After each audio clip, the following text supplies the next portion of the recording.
옛날에 초등학교 어린 학생들이 모여서 서로 대화를 나눈 내용입니다.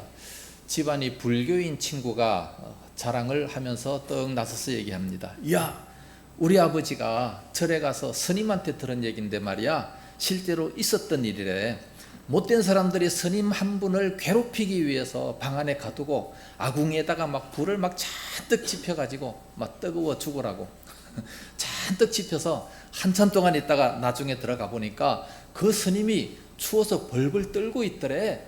그냥 고드름이 막 이렇게 그 방 안에 막 고드름이 생겼더래. 그러니까 이 혼자 예수 믿는 이 어린이가 기가 팍 죽었어요. 불교에 저런 능력이 있구나. 기가 팍 죽어가지고 집으로 돌아왔습니다. 그 주간에 교회를 갔는데 전도사님께서 설교를 하셔요. 마침 오늘 본문에 이 설교를 하시는 겁니다. 다니엘의 이 세 친구 사드락과 메삭과 아벳느고에 대한 설교를 하는데, 이스라엘 민족이 죄를 범해가지고 바벨론 나라의 포로로 잡혀갔다. 그런데 이 어린이 세 사람이 이렇게 붙잡혀 갔는데, 그런데 이 어린이는 어릴 때부터 하나님을 잘 섬기던 사람이었다. 그러면서 이제 붙잡혀 가서도 거기서도 열심히 기도하고 하나님을 잘 경배했다고 얘기하면서, 그런데 왕이 어느 날 바빌론의 그 왕이 자기의 신상을 크게 만들어 놓고 누구든지 여기에 절을 해라, 절하지 아니하면 누구든지 사형을 시키겠다, 그렇게 명령을 했다는 거예요. 그런데 이 어린이들이 우리는 하나님을 믿는 사람이기 때문에 그런 우상에게 절을 할 수가 없어요. 그 소식이 들려지자 왕 앞에 붙잡혀 왔습니다. 왕 앞에 붙잡혀 왔을 때 다시 한번 기회를 줍니다. 너희들은 내가 사랑하는 자들이기 때문에 다시 한번 기회를 주는데, 만약에 이번에도 절하면 괜찮지만 만약에 절을 하지 아니한다라고 한다면 저 풀무불을 평상시보다 7배나 더 뜨겁게 해서 그 속에다가 집어 던져 넣을 것이다. 그러면서 아주 두렵게 위협을 했습니다. 그럴 때에 이 어린들이 뭐라고 얘기를 했느냐? 오히려 두려워하지 아니하고 믿음을 선포했습니다. 왕이여, 우리가 믿는 하나님께서 이 불 속에서 우리를 건져주실 것입니다. 그렇게 하지 아니한다 할지라도 우리는 저 신상에게 절하지 아니하고 오직 하나님만을 섬기겠습니다. 그랬더니 왕이 막 노발대발을 해가지고 화가 나서 저놈들을 당장 꽁꽁 묶어가지고 저 풀무불 속에다가 집어 던져라. 그래서 군인들이 이제 다 이렇게 그를 꽁꽁 묶어가지고 집어 던졌습니다. 근데 그 불이 얼마나 뜨거웠던지 그 군인들이 그를 붙잡고 이렇게 집어 던진 사람들이 막 뜨거워서 타 죽었고, 그런데 이 어린이들은 그 안에서 그냥 뭐 자유롭게 막 다니면서 분명히 세 사람을 던졌는데 네 사람이 다니면서 하나님을 찬양하고 있었다는 이런 내용을 들었습니다. 그 설교를 듣는 중에 이 어린이는 기가 확 열려가지고 그렇게 마음이 좋을 수가 없어요. 이야, 기독교가 이겼다, 불교를 이겼다. 내일 그 아지트에 가서 그 불교 스님의 이야기를 했던 그 친구의 길을 확 꺾어 놓으리라 다짐을 하고 내일이 기다려졌습니다. 그날 아침을 대충 먹고 막 빨리 그 장소로 출근을 했어요. 출근하면서 뛰어가면서, 야, 고드름아, 교회 성경은 이 고드름 정도가 아니야. 용광로 속에 던져졌음에도 불구하고 살아서 나왔대. 머리털 하나 상하지 않고 다 지켜주셨대. 그러면서 자랑을 했다는 이런 내용이 있었습니다. 이런 내용을 어린이 때 주일학교 가서 들을 때 얼마나 신이 납니까? 그런 믿음이 지금도 우리가 이렇게 가지고 있는 겁니다. 믿음의 꿈과 용기를 주었던 그런 성경 이야기가 대단히 많습니다. 로마에 가면 로마의 법을 따르라는 그런 말이 있습니다. 그러나 우리의 믿음은 어디를 가든지 한결같아야 됩니다. 신앙의 법은요, 로마에 가든지 일본에 가든지 한국에 가든지 항상 똑같아야 돼요. 로마에 가면 로마의 법을 따르고 아프리카에 가면 아프리카의 법만 따른다. 그러나 우리 믿는 사람들은 하나님의 법을 어디 가든지 따라야 된다는 거지요. 지역을 초월해서, 상황에 초월해서.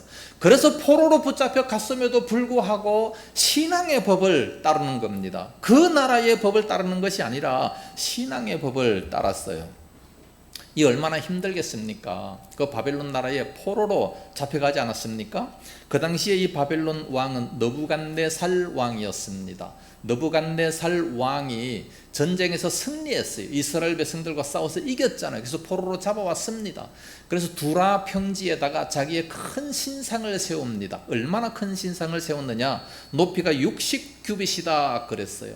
60규빗은 27m 정도 되는데 한 9층 정도 됩니다. 9층 정도 되는 그 큰 신상을 세우고 거기에다가 이제 절하도록 명령합니다. 우상에게 절을 하라는 거지요. 옛날에는 왕이 왜 이렇게 거대한 신상을 만들었느냐 하면, 이 고대의 전쟁이라고 하는 것은 나라와 나라끼리의 전쟁이 아니라 그 나라가 섬기는 신과 또 이 나라가 섬기는 신이 싸우는, 이 신과 신의 싸움입니다. 그래서 만약에 한 나라가 정복해서 이겼다 하면 그 나라의 신을 박살내 놓고 자기들의 신을 막 크게 이렇게 만들어 놓고 찬양을 하게 되는 겁니다. 그래서 이 바벨론 나라가 이스라엘의 그 여호와의 신보다 훨씬 더 위대하다는 사실을 알려주기 위해서 그 큰 신상을 세워놓고 거기다가 이제 절을 하라는 겁니다. 이제 그 낙성식을 하기 위해서 3장 3절 말씀 보니까 성대하게 거행하기 위해서 총독과 수령과 행정관, 재판관, 재무관, 모사, 법률사, 관원들 다 이렇게 모아놓게 했습니다. 오늘날로 말하면 모든 장관들과 도지사, 시장, 군수 뿐만 아니라 내노라 하는 모든 정치가, 법관들, 군대 장성들, 기업인들을 다 초청해서 그리고 이제 거기에 절을 하도록 만드는 거예요. 아마 수천 명이 됐을 겁니다.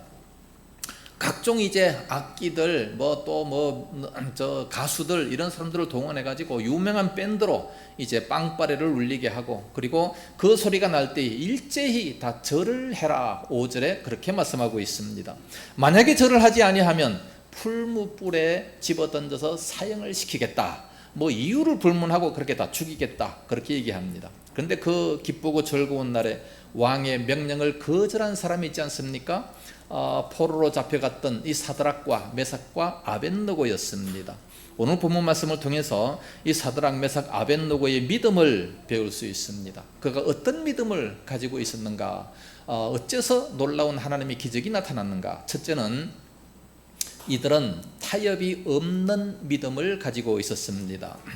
지금 이 친구들은 타협하기 좋은 조건이 있습니다. 왜냐하면 지금 이 전액 장학금으로 바벨론 학문을 터득할 수가 있었습니다. 그 바벨론 나라의 학문을 전액 장학금으로 뿐만 아니라 느부갓네살 왕의 그 꿈을 해석해 줌으로 말미암아 인정을 받아가지고 바벨론 나라의 그 각 지방을 다스리는 총리의 특권을 받았습니다. 그래서 바벨론 왕궁에서 생활하게 되는 그런 특권을 받게 됐는데, 이 좋은 특권을 절하지 아니하면 다 빼앗기고 사형을 당할 수밖에 없는 겁니다. 그런데 이런 좋은 특권을 유지하기 위해서 신앙을 팔지 않았다는 거지요. 타협하지 않았습니다. 어디에 가든지 무슨 상황에 닥치든지 하나님의 그 신앙과는 절대 타협할 수 없다, 그런 믿음을 가지고 있었습니다. 그래서 우상에게는 절하지 아니한다, 이 십계명에도 나오지 않습니까? 우상에게 절하지 말라. 우리나라 일제강점기 때 신사참배 문제를 놓고 타협하기를 시작했습니다. 그 일제의 말대로 그 신사참배한다고 해서 문제가 되냐? 일본 군인들이 볼 때는 썩 절하는 척하고 안 볼 때 하나님을 섬기면 될 것이 아니냐?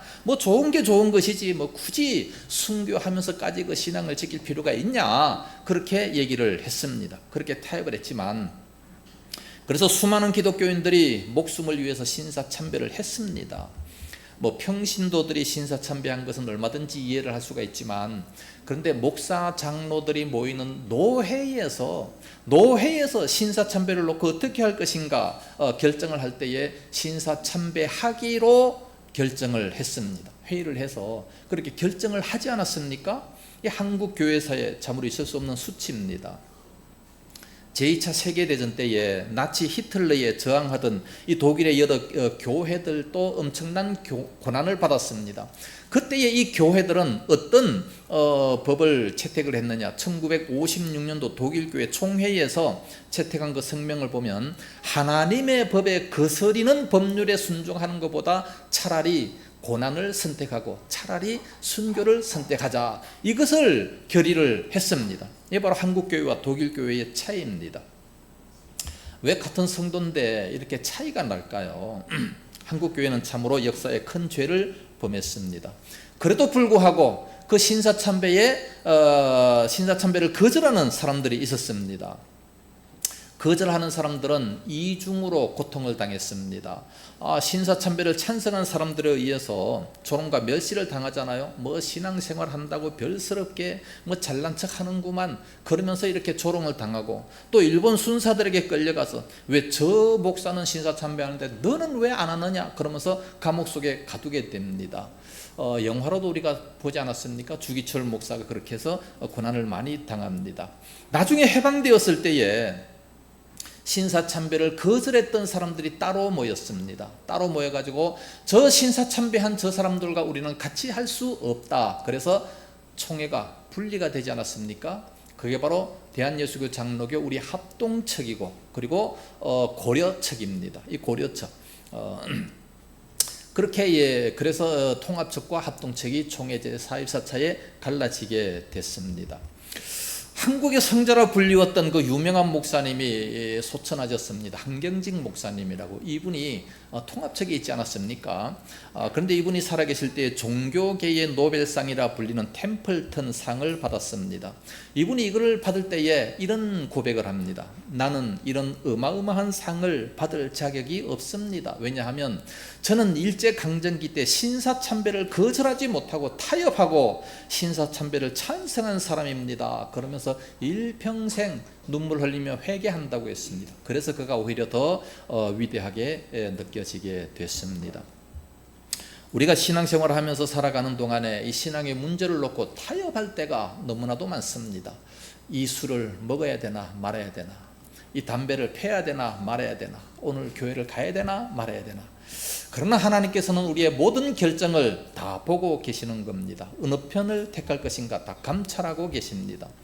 욥기서의 욥과 같은 경우를 본다면 어떤 형편을 만나든지 그는 믿음을 선택했습니다. 그런데 그의 아내가 등장합니다. 그의 아내는 이 사단이 주장하기를 시작합니다. 여보, 이런 상황에서도 순전을 찾고 하나님을 찾을 필요가 있느냐? 당신이 왜 이렇게 어리석으냐? 차라리 하나님을 욕하고 죽어라. 하나님을 원망하고 하나님을 포기하라 그랬습니다. 그러나 욥은 타협하지 않았죠. 우리가 하나님께 복을 받았은즉 화도 받는 것이 당연한 것 아니겠느냐? 주시니도 여호와시요 취하여 가시니도 여호와시니 여호와의 이름이 찬송을 받으실지니이다. 그렇게 했습니다. 오늘 우리는 그와 같은 믿음을 가져야 됩니다. 아무리 부자가 돼도 또 아무리 가난해도 주신 이도 또 가져가신 이도 하나님이시기 때문에 항상 하나님을 찬송할 수 있는 믿음이 되어야 됩니다. 일본 사람의 이 재미있는 격언이 있습니다. 갈까 말까 하는 길이면 가지 말고 만날까 말까 하는 사람이라면 만나지 마라. 먹을까 말까 하는 음식은 먹지 말고 죽을까 말까 할 때는 차라리 죽어라. 사람이 잘 죽을 수 있는 것도 복입니다. 구차하게 좀 더 오래 살기 위해서 거짓말하고 변명하고 뭐 죄를 짓고 그러지 말고 차라리 죽으라는 거예요. 그래서 할까 말까 하는 것은 화끈하게 그렇게 정해라, 그렇게 얘기하고 있습니다. 사단이 사용하는 두 가지 방법이 있습니다. 그 첫째가 유혹이고 두 번째가 핍박입니다. 첫 번째 유혹을 해요. 유혹에서 안 넘어오면 강제로 하도록 핍박을 주게 됩니다. 이 사단의 유혹과 이 핍박이라는 방법을 통해서 뭐를 얻어내려고 합니까? 자기의 사람으로 만들려고 하는 겁니다. 사단의 사람으로 만들고 믿음에서 떨어지고 교회에서 떨어지게 만드는 것이 바로 이 사단의 그 모든 소원 아니겠습니까? 이 사단의 유혹과 핍박을 통해서 신앙을 포기하게 만들고 교회 다니는 것을 포기하게 만들고 결국은 그래서 타협하도록 그렇게 만드는 겁니다. 그러나 성경은 그런 것을 배제합니다. 유혹과 이 핍박을 극복하는 참으로 타협하지 않는 그런 신앙을 말씀하고 있습니다. 이 사드락과 메삭과 아벳노고는 결코 타협하지 않아요. 그 좋은 환경에서도 타협하지 않습니다. 죽음이 찾아온다 할지라도 타협이 찾아오지 않습니다. 그러나 사단은 유혹합니다. 딱 한 번만, 뭐 딱 한 번만, 별거 아니야, 그렇게 해봐도 별거 아니야, 그런 식으로 유혹을 하죠. 뭐 죄 같지도 않는 건데, 사람들 다 그렇게 하는데, 요즘 교회 다니는 사람들도 다 술 먹더라, 그러면서 그냥 그렇게 유혹을 합니다. 그러나 요셉을 볼 것 같으면 구약시대 때 요셉이 애굽의 그 보디발의 집에서 집사로 일하고 있을 때 그 아내가 와서 유혹을 합니다. 유혹할 때 어떻게 유혹합니까? 그 요셉은 젊으니까 그 요셉과 결혼해서 천년만년 살고자 하는 것이 아니고 딱 한 번만 나와 성관계를 갖자, 그 얘기예요. 아무도 몰라요. 아무도 모르고 그렇게 하면 그 집에서 얼마나 편안하게 살 수 있겠습니까? 그러나 요셉의 믿음은 내가 하나님 앞에서 어찌 죄를 지을 수 있으리요, 하나님 앞에서 죄를 지을 수 없다고 해서 그를 물리칩니다. 유혹을 물리쳐요. 유혹을 물리치니까 핍박이 찾아오지 않습니까? 그걸 이제 감옥 속에다 가두게 되는 그런 모습이 있게 됩니다. 그럼에도 불구하고 그 모든 것들을 다 이길 수 있는 모습이 돼야 됩니다. 뿐만 아니라 이 사단은 죄의 결과에 대해서 두려움이 없게 만드는 겁니다. 죄의 결과가 무섭지 않다고 합니다. 하나님에 대한 이 심판의 인식을 별로 막 이렇게 흐트러지게 그렇게 만듭니다. 죄의 결과가 별거 아니라고, 심판이 없다고, 죄를 무서워하지 않게 그렇게 만드는 것, 이게 바로 창세기 3장의 아담과 하와에게 나타나는 거 아니겠습니까? 선악과를 먹으면 정령 반드시 죽는다, 이게 하나님 말씀인데 죽지 않는다는 거예요. 오히려 그 너희 눈이 밝아서 하나님과 같이 되겠다, 그렇게 미혹을 하게 되지요. 이게 바로 사단의 미혹입니다. 우리는 하나님 말씀을 따라야지 세상적인 그런 말을 따라서는 결코 안 되는 겁니다. 우리 하나님께서는 우리의 의가 바리새인과 이 서기관보다 낫지 않으면 결코 천국에 들어갈 수 없다고 말씀하셨습니다. 우리의 삶도, 우리의 그 모든 과정도 다 의로워져야 됩니다. 하나님께서는 우리를 불과 같은 눈으로 항상 바라보고 계십니다. 두 번째, 첫 번째는 타협하지 아니하고, 두 번째는 그리 아니하실지라도의 신앙을 가지면 기적이 나타납니다. 그리하지 아니하실지라도, 하나님께서 내가 원하는 그대로 하지 아니하신다 할지라도 나는 하나님을 선택하고 믿음을 선택하겠다, 그런 믿음을 가지고 있습니다. 요즘에 믿는 사람들 보면 이 세 가지 차원의 믿음을 가지고 있어요. 1차원적인 믿음은 뭡니까? 복을 주실 때는 하나님을 신뢰합니다. 내가 기도해서 응답받고 손의 이익을 계산해 봐가지고 유익이 될 때, 그때 하나님을 믿는 사람, 이 사람은 1차원적인 신앙입니다. 2차원적인 신앙은 주시는 건 주실 수도 있고 안 주시는 건 안 주실 수도 있고 그냥 내가 하나님 믿는 거지, 믿고 싶어서 믿는다, 이 2차원적인 신앙. 3차원적인 신앙은 뭐냐? 내게 마이너스가 되고 손해가 오고 여러 가지 어려움이 찾아오는 것. 예수를 믿으니까 여러 가지 고난이 많이 찾아와요. 손해가 많습니다. 시간도 그렇고 물질도 그렇고 여러 가지 내가 희생해야 되는 것이 너무나도 많아요. 그럼에도 불구하고 내가 믿겠다라고 하는 사람, 이게 바로 3차원적인 신앙입니다. 이런 신앙을 가져야죠. 이 사드락 메삭 아벳노고는 그런 신앙을 가졌습니다. 하나님을 믿기 때문에 그러므로 풀무불 속에 집어 던짐을 당해요. 그렇다 할지라도 믿겠다, 그런 거 아닙니까? 내가 풀무불 속에 들어가면 하나님이 반드시 지켜주셔서 살아나올 것이다. 만약에 그렇게 하지 아니하신다 할지라도 나는 하나님만을 섬기겠다, 그런 믿음, 이게 바로 3차원적인 그런 신앙입니다. 오늘 우리가 예수 믿으면 이런 신앙을 가져야 돼요. 예수 믿고 복 받자, 이런 전도를 많이 했습니다. 사실 예수 믿고 복 받는 거 당연하지요. 예수 믿으면 하나님의 자녀가 되고 이 모든 이 복을 엄청난 복을 받게 됩니다. 그러나 그렇게 안 받는다 할지라도 예수 믿으면 손해나는 것이 사실 너무나도 많습니다. 예수 믿으면 희생해야 되는 것도 많고 남을 섬겨야 되고 내가 손해를 봐야 되고 그래야 이 정상적으로 바로 살아가는 사람 아니겠습니까? 그럼에도 불구하고 올바른 믿음을 가지고 있어야 됩니다. 하박국의 믿음도 그랬어요. 외양간에 송아지도 없고 무화과 나무에 무화과 과실도 없고 뿐만 아니라 양들도 없고, 그럼에도 불구하고 하나님만으로 기뻐하고 하나님만으로 감사하며 섬기겠다, 그렇게 고백하지 않습니까? 그리하지 아니하실지라도의 신앙입니다. 욥처럼 모든 것을 다 가져가신다 할지라도 주님의 이름을 찬송하겠다, 하나님을 포기하지 아니하겠다, 그런 믿음입니다. 다니엘도 그러지 않았습니까? 다니엘서 6장에 보면 이제 다니엘은 여러 가지 꿈을 해석해 줘가지고 그 나라의 총리가 됩니다. 총리가 됐는데 그때 이제 열심히 하나님 앞에 기도하는 모습을 바라보며 그를 이제 비방하는 사람들이 생겼어요. 그래서 한 달 동안만 왕만 섬기기로, 다른 어느 누구에게 기도하면 사자굴 속에 던져 넣겠다, 그걸 다 알면서도 불구하고 열린 창문에 하루에 3번씩 하나님을 향해서 기도했던 모습을 보게 됩니다. 정말 이 그 바빌론 나라의 포로로 잡혀와 가지고 바빌론 나라의 수석 총리가 됐는데 이 얼마나 하늘의 별따기입니까? 그런 자리, 그것을 잃는다면 왕의 진미를 먹으면서 왕궁에서 살 수 있는데 그런 걸 하지 못하고 하나님께 기도 한 번 했다고 해서 사자굴 속에 집어 던짐을 당해서 사형을 당해야 돼요. 그렇다 할지라도 뭐 기도 한 번 안 한다고 뭐 어떻게 되겠습니까? 그러나 이 다니엘은 그럼에도 불구하고 하루에 3번씩 평상시 하던 습관대로 그렇게 기도를 했습니다. 하나님이 다 보호하시고 지켜주시지 않습니까? 18절에 그렇게 하지 아니하실지라도 왕이여, 우리가 왕의 신들을 섬기지도 아니하고 왕이 세우신 금신상에게 절하지도 아니할 줄을 아옵소서. 얼마나 확고한 그런 신앙입니까? 하나님께서 반드시 건져주실 줄로 믿지만 안 건져주신다 할지라도 우상은 섬기지도 아니하고 하나님만 섬기겠다고 하는 이런 유혹에 넘어가지도 아니하고 타협하지도 아니하는 이런 신앙을 가지고 있었습니다. 그러니까 하나님께서 복을 주시죠. 3번째, 믿음의 결과입니다.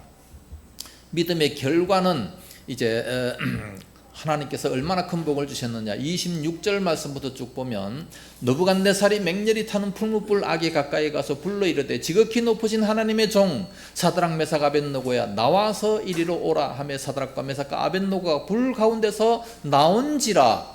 이걸 보면요, 불 속에 던졌으면 분명히 죽었어야 되는데 그 안에서 막 성금성금 막 돌아다니는 이런 모습을 보며 아니 정말로 저들이 살아있단 말이냐? 그러면은 살아있다면 일로 한번 나와보라. 그랬더니 성금성금 이렇게 나오는 겁니다. 나오는 그 모습을 바라보니 27절 총독과 지사와 행정관과 왕의 모사들이 모여 이 사람들을 본즉 불이 능히 그들의 몸을 해하지 못하였고 머리털도 그을리지 아니하였고 그도 빛도 변하지 아니하였고 불탄 냄새도 없었더라.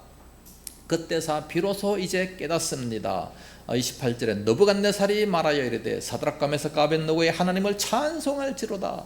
그가 그의 천사를 보내사 자기를 의뢰하고 그들의 몸을 바쳐 왕의 명령을 거역하고 그 하나님밖에는 다른 신을 섬기지 아니하며 그에게 절하지 아니한 종들을 구원하셨도다. 그러면서 찬송합니다. 이 믿음의 결과가 나타나지 않습니까?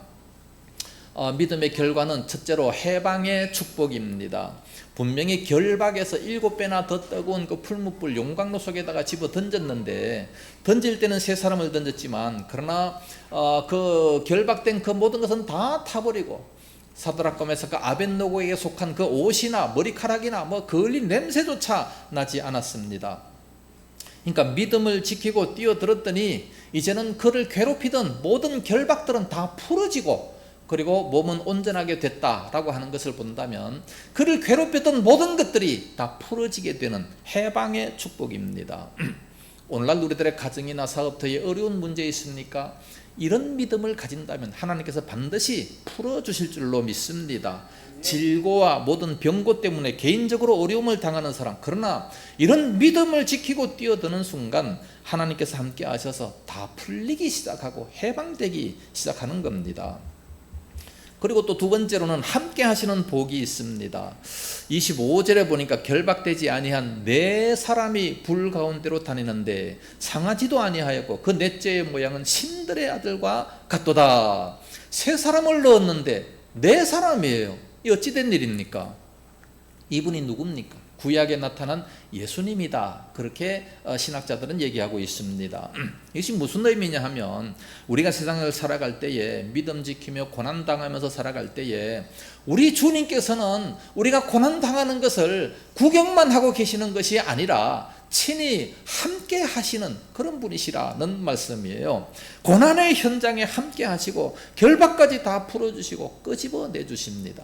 하나님이 함께 하시는 축복입니다. 여러분, 세상에 우리가 온갖 것을 다 가졌다 할지라도 주님이 함께하지 아니하신다면 그것이 무슨 복이라 할 수 있겠습니까?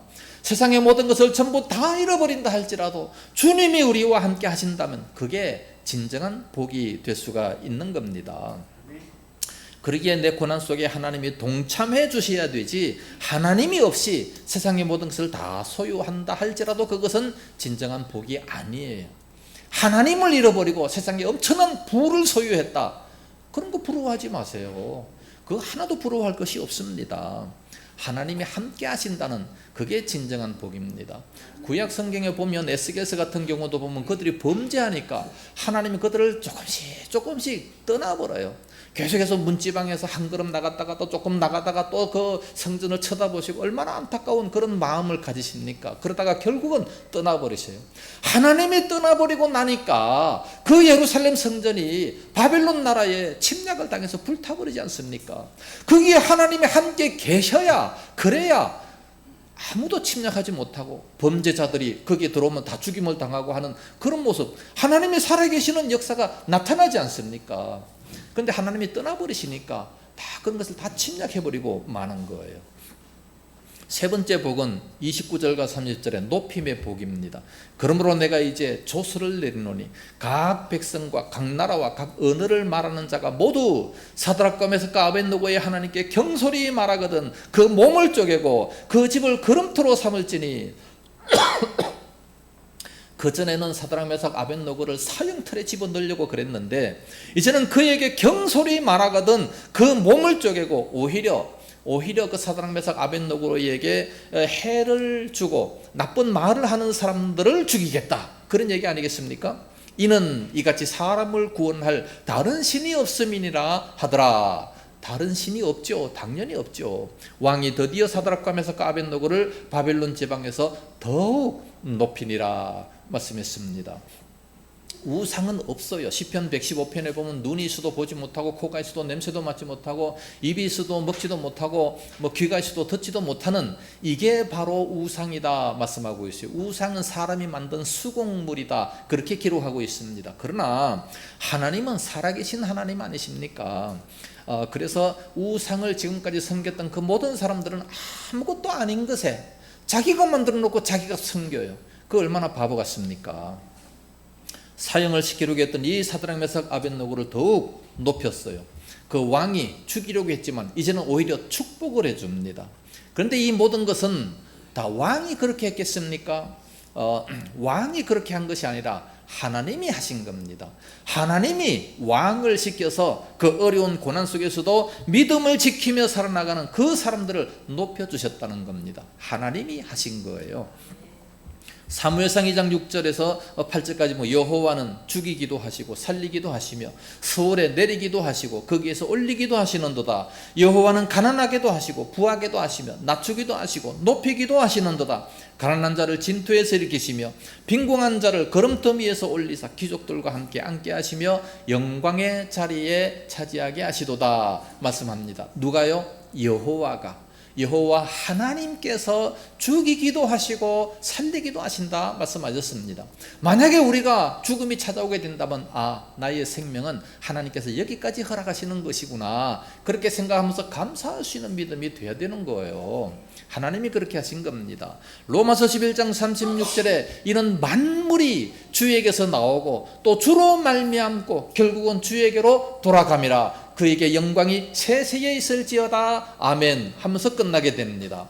만물이 하나님에게로부터 나오고 또 만물이 하나님에게로부터 말미암는다 말씀하고 있어요. 우리가 볼 때 우연이 된 것 같은데 절대로 우연이라는 것이 없습니다. 하나님 앞에서는 우연이 없어요. 사울 왕이 죽을 때도 우연이 아니잖아요. 우연이 아니라 어떤 사람이 우연히 활을 쐈지만 갑옷 솔기에 맞아가지고 죽었다라고 말씀하고 있습니다. 그래서 오늘날 우리들은 사람을 의지하지 마시고 하나님을 의지할 수 있는 믿음이 되어야 됩니다. 하나님께서 높여주시면 그게 바로 진정한 축복이고 진정한 출세입니다. 사람이 높여주는 것을 가지고 좋아하고 기뻐하지 말고 하나님 앞에 우리는 바로 설 수 있어야 됩니다. 인맥보다도 하나님 맥을 찾아야 됩니다. 이 격렬히 타는 풀무불에 이 세 사람에게는 사실상 피할 수 없는 삶의 현장이었습니다. 삶의 현장인 것처럼 오늘날 우리들도 이 세상이라고 하는 피할 수 없는 삶의 현장이 있습니다. 그런데 그 풀무불에서 그들에게 있어서 믿음의 현장이 되고 하나님의 역사가 나타나는 기적의 현장이 된 것처럼 우리들도 이 삶의 현장, 이 세상에 살아가면서 믿음의 현장으로 살아가고 기적의 현장이 나타나는 그런 역사가 있기를 바랍니다. 결론적으로 말씀을 드린다면 이 풀무불의 기적이 어떻게 나타났습니까? 첫째는 타협이 없는 믿음을 가졌어야 됩니다. 두 번째는 그리 아니하실지라도의 신앙, 복을 반드시 주시지만 안 주신다 할지라도 믿는 겁니다. 그 결과는 모든 고통 속에서 해방시켜 주시고 더욱더 높여 주셨습니다. 이 사드락 메삭 아벳느고의 놀라운 기적이 오늘날 우리들에게도 그대로 나타날 수 있기를 예수님 이름으로 축복합니다.